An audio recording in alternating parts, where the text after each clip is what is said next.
ఒక సంవత్సరంలో ఎందరో స్టూడెంట్స్ బీటెక్ పూర్తి చేసి గ్రాడ్యుయేట్స్ అవుతారు. అలా ఒకప్పుడు నేను ఒక బీటెక్ చేసిన అమ్మాయిని. కానీ నాకు బీటెక్ పూర్తి అవ్వగానే అర్థమైంది ఏంటంటే, నేను సాఫ్ట్‌వేర్ జాబ్‌ని లాంగ్ రన్‌లో చేయలేనని. కానీ నాకు ఎప్పుడూ అనిపిచ్చేది, నా లైఫ్‌కంటూ ఒక మంచి మీనింగ్‌ఫుల్ పర్పస్ ఉండాలి. నాకంటూ నేను ఒక మంచి ఐడెంటిటీని క్రియేట్ చేసుకోవాలి అని. ఇలాంటి ఒక ఆలోచనలతో నేను డిసైడ్ అయ్యాను ఏంటంటే, నేను కాంపిటీటివ్ ఎగ్జామ్స్‌కి ప్రిపేర్ అవ్వాలని. కాంపిటీటివ్ ఎగ్జామ్స్‌లో చాలా సబ్జెక్ట్స్ నేర్చుకోవాల్సి ఉంటుంది. వాటిలో భాగంగా history, Geography, polity and economy ఇలాంటివి. కానీ ఎకానమీకి వచ్చేటప్పటికి అందులో ఫినాన్షియల్ మార్కెట్స్ అనే చాప్టర్లోని కొత్త అంశాలు నన్ను ఎంతో ఆకట్టుకున్నాయి. వాటి గురించి ఇంకా లోతుగా తెలుసుకోవాలి అన్న కుతూహలం నాలో కలిగింది. ఆ terminologies like SEBI, intraday, futures, options, Nifty, equity, derivatives ఇవన్నీ చాలా ఇంట్రెస్టింగ్‌గా అనిపించి ఇంటర్నెట్‌లో నాకు నేనే కొద్దిగా హోంవర్క్ చేసి ఒక ట్రేడింగ్ అకౌంట్ ఓపెన్ చేసి ఆ రోజుల్లో నా దగ్గర ఉన్న పాకెట్ మనీతో ఇంట్రాడే చేయాలి అని స్టార్ట్ చేశాను ఇనీషియల్‌గా. నాకు ఇంకా గుర్తుందండోయ్, ఇనీషియల్‌గా నాకు ₹500 ప్రాఫిట్ వచ్చాయి ఫస్ట్ డేనే. ఆ తర్వాత అలానే నేను చేస్తూ ఉన్నాను. ఒక 1 మంత్ పాటుగా చేశాను. కానీ నాకు ఆ మొదటి డే వచ్చిన ప్రాఫిటే చివరి అండ్ మొదటి ప్రాఫిట్. ఆ తర్వాత వచ్చాయి అన్ని లాసెస్. అలా నా పాకెట్ మనీ అంతా పోయింది.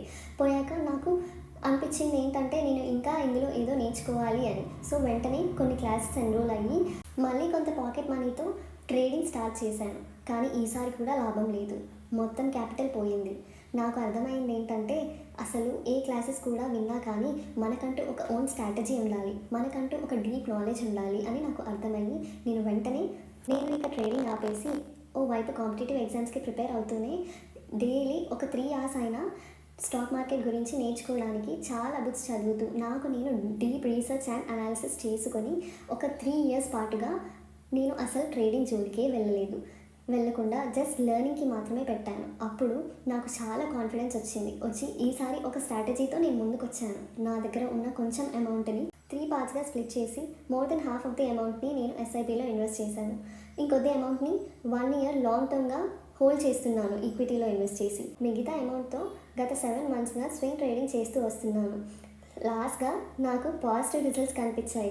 ఫైనలీ నా పోర్ట్ఫోలియో ప్రాఫిట్స్‌లో ఉంది. దీనికి హెల్ప్ అయింది ఏంటంటే, నేను గత 3 ఇయర్స్ నుంచి చేసిన డీప్ రీసెర్చ్ అండ్ చదివిన ఎన్నో పుస్తకాలు. మీరు కూడా స్టాక్ మార్కెట్స్‌ని బేసిక్స్ నుంచి చార్ట్ ట్రేడింగ్ వరకు ఒక స్ట్రక్చర్డ్ వేలో నేర్చుకుందాం అనుకుంటున్నారా? మరి ఇంకెందుకు ఆలస్యం? Hi everybody, welcome to my YouTube channel నా ట్రేడింగ్ ప్రయాణం. Please do subscribe, like and share for happy learning. Thank you.